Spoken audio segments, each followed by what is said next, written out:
گفتی خدا چی؟ ما خدا چرا میکروبا رو نمیکشه؟ نمیدونم. چرا آخه؟ چرا؟ تو الان از چی ناراحتی؟ صبح چشات هنوز نشده؟ از ویروس ها. چرا ناراحتی ازشون؟ چون که میرن تو بدن مریض میکنن این چیزا.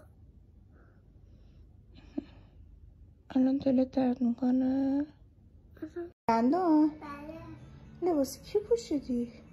تو. چرا لباسای منو میپوشی ماما؟ چون که بیشتر به من. چی؟ بیشتر به من.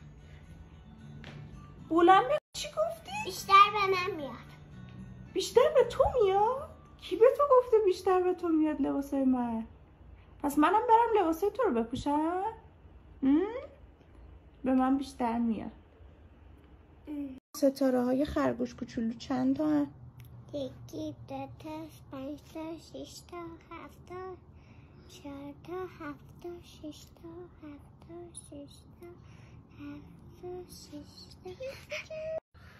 آماده ای؟ راست، چپ، چپ، چپ، چپ نگه دار. این من راست اون من چپه. راست، چپ، راست، چپ، بالا، پایین، راست، راست. راست، نگو بچه‌ها. راست.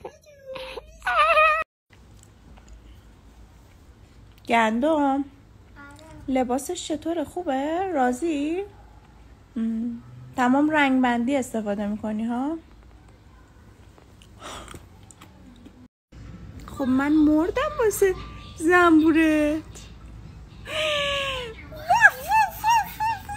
اگه اصولا داره حالا یه زنبور انداخته به گوشش. جوجه قشنگه.